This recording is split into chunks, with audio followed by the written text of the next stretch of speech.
அஸ்ஸலாமு அலைக்கும் வரஹ்மத்துல்லாஹி வபரகாத்துஹ். அல்லாஹ் நேசிக்கிறான்.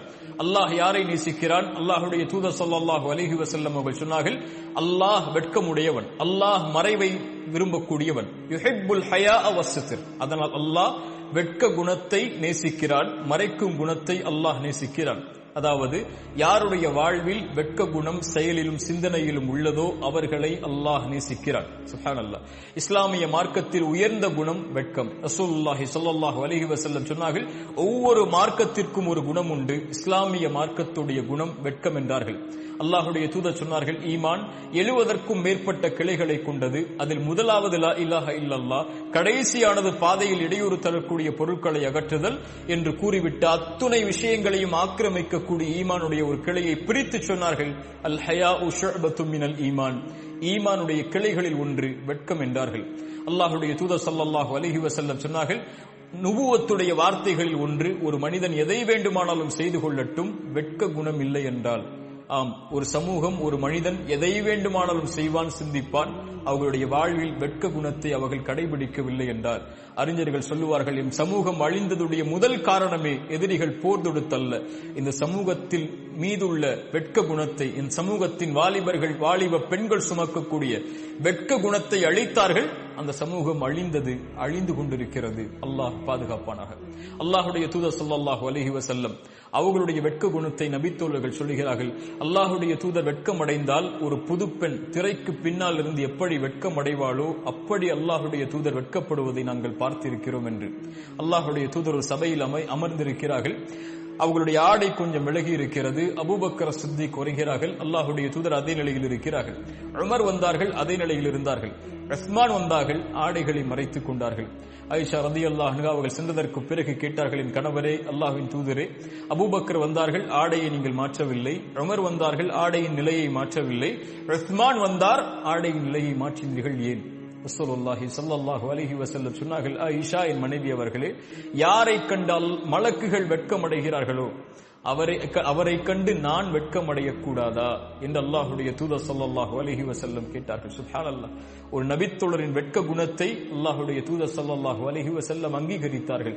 அல்லாஹ் அங்கீகரிப்பதாக, வானத்தில் உள்ளவர்கள் அங்கீகரிப்பதாக அல்லாஹ்வுடைய தூதர் ஸல்லல்லாஹு அலைஹி வஸல்லம் அவர்கள் சொன்னார்கள். இந்த வெட்க குணம் இயற்கையில் ஒரு மனிதனிடத்தில் இருப்பது.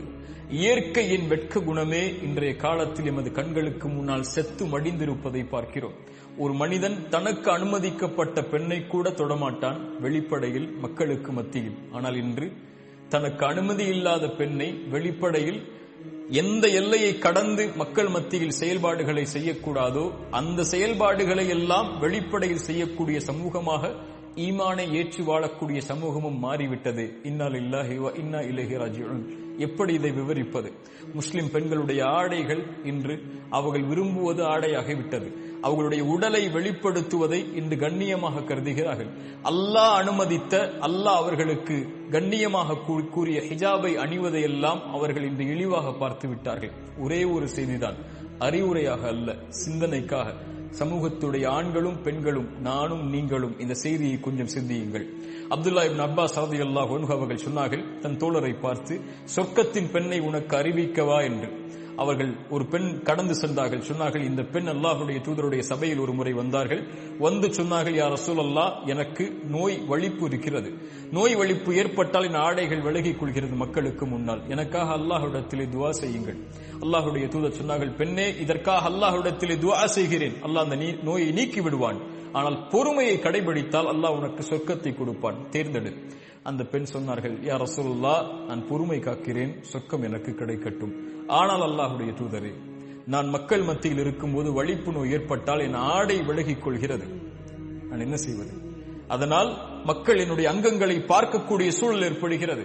அல்லாஹ்விடத்திலே அதற்காக மட்டும் என் வலிப்பு நோய் ஏற்பட்டாலும் பரவாயில்லை, பொறுமை காக்கிறேன், என் ஆடை விலகிவிடக் கூடாது மக்களுக்கு முன்னால் என்று அல்லாஹ்விடத்திலே துஆ செய்யுங்கள் என்றார்கள். அல்லாஹ்வுடைய தூதர் ஸல்லல்லாஹு அலைஹி வஸல்லம் துஆ செய்தார்கள். சுப்ஹானல்லாஹ். அல்லாஹ்வுடைய தூதர் அந்த பெண்ணை சொர்க்கத்தின் பெண் என்று நபித்தோழர்களுக்கு அறிமுகப்படுத்தினார்கள். அல்லாஹு அக்பர். யோசித்து பாருங்கள் கண்ணியத்துக்குரிய நண்பு சகோதர சகோதரிகளை, ஹிஜாபை நீக்கி வாழக்கூடிய பெண்களே, அல்லாஹ் அலங்கரித்த, அல்லாஹ் அழகாக்கிய உங்களுடைய உடலை உங்களுக்கு தகுதியான ஆண்களுக்கு மட்டும் வெளிப்படுத்துவதிலிருந்து விலகி இருக்கக்கூடிய பெண்கள் இந்த செய்தியை சிந்தித்து பார்க்கட்டும். அல்லாஹ் வெட்க குணத்தை நேசிக்கிறான். செயலில், சிந்தனையில், சொல்லில், நம்முடைய வாழ்வில் எந்த அங்கத்திலும் இந்த வெட்க குணம் நிறைந்திருந்தால் அல்லாஹ் ரப்புல் ஆலமீன் அந்த செயலை அங்கீகரிக்கிறான். அல்லாஹ் அந்த செயல் உடையவர்களை நேசிக்கிறான். அஸ்ஸலாமு அலைக்கும் வரஹ்மத்துல்லாஹி வபரகாத்துஹு.